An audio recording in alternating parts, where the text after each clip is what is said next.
ka qenë antar i Këshillit Nacional Çlirimtar gjatë luftës, edhe Këshilli i Dibrës Madhe këtë ka pas kryetar të luftës.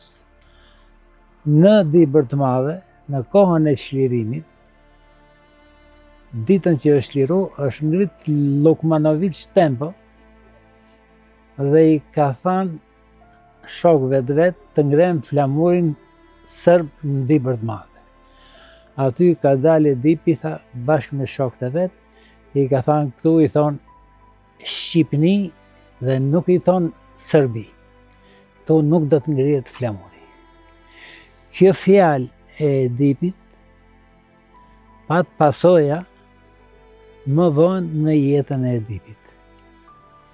Mbasi erdhi në Dibër dhe u caktu arsimtar dhe njëkohësisht që ishte drejtor i Strugës, i Dibrës Madhe dhe i Dibrës Vogël, u taku bashkë me dy arsimtar që kishin ardhur, një nga Fieri, që quhej Jan Ekonomi, edhe një nga Vlora, që ishte Hysni Ali Merko.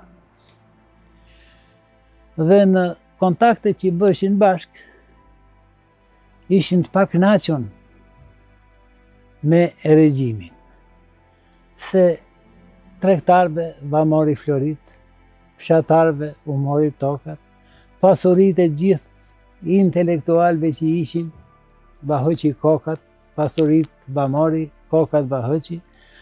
Edhe këto u bën si një grup i vogël dhe diskuton për të ngritur Partinë Demokratike. E ngritën dhe patën një lidhje bile me Shkodrën, disa persona i ndiqshin. Dhe i thonë që këto bën një grup që don të ngrenë një parti. Në fakt, ajo parti ishte e ngritur. Një ditë prej ditësh, duke ardhur ke shkolla, e arrestojnë. Mbas arrestimit të Edipit, i arrestojnë dhe dy shokët e tij.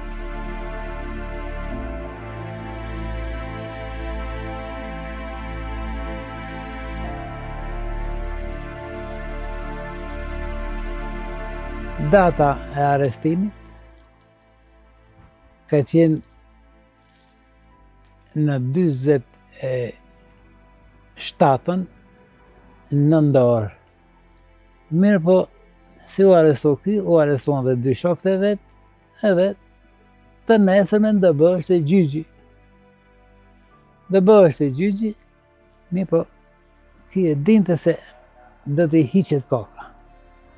Në gazetat që shkëshin në Biruc, ato shiritat e bardha të gazetave, se s'kishte vend tjetër ku shkruan, i shkruan Enver Hoxhës me një letër 10 herë jetë tradhtari i këtij kombi. Nuk besoj se ka njëri tjetër që mund ta ketë përmend, ose mund t'i ketë thënë Enver Hoxhës si tradhtari i këtij kombi.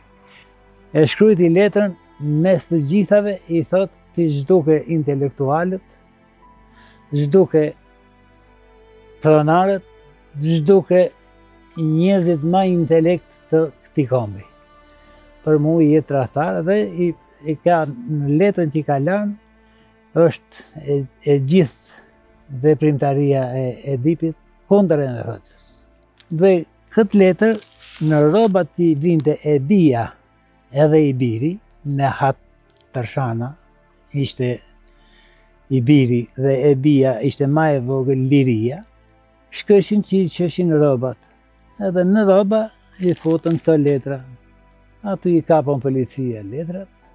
Të nesërmen që bëhesht e gjyqi, u vendos për 20 minuta të pushkatohet.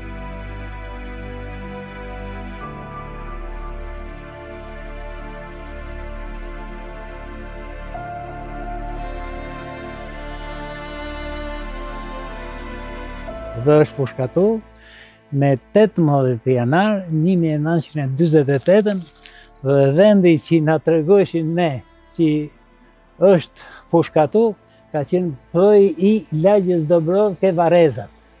Mendohet se ishte këtu. Mirë për ne, me gjithë 3-4 ditë që punom duke hapë gropa, nuk gjetëm kocka kërku. Vetëm një polic që kishte qenë në stafin e atyne, na tregojti se është këtu vendi që është pushkatuar.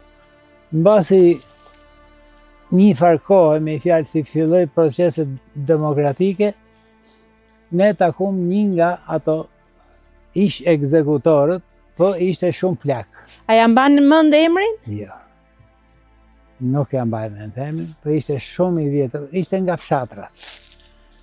Edhe i tham ku është pushkatu Edipi. Ai na tregoi që e kini ke varet e Dobrovës, ke proj mbi rrugën e vareve, është sipër, është një kanal që kalon një ujë. Aty e kini varos. Erdhëm ne u grumullom vëllezrit, i biri, i Edipit, Nehati, kushrit e Nehatit që ishin këtu, Islam Shehi, Mefat Shehi, me fjalë ky barku i atij.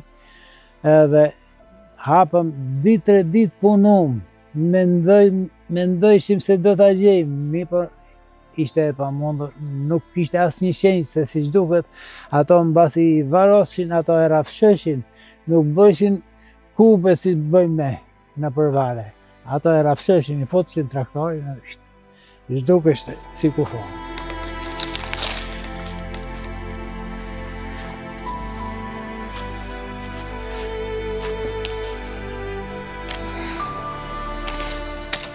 Atëherë, u diskutu në mes të familjarëve, bëm një kuti të vogël, edhe në vend të kockave të Edipit, futëm gur. Ky ka qenë varrimi. U takom pastaj, bëm një drek, edhe mbyllja e Edipit kaq ishte. Mbyllja e një intelektuali që mendoheshte që t'jetë një kokë e madhe për Shqipërinë. Nuk u bë.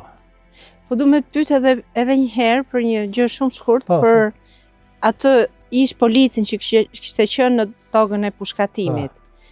Ti ke qenë aty kur e pyetët, besoj. Po. Çfarë ndjesie të la? Si sille? Ai ishte i penduar, ai ishte i shqetësuar, si u soll në atë moment? Ai ishte tepër i penduar, po e kuptoj që ne ishim njerëzit e Edipit. Ishte i biri, ishte Nehati. Si e mban mend atë reagimin e atij kur i biri Nehati i tha unë jam djali i Edip Tërshanës.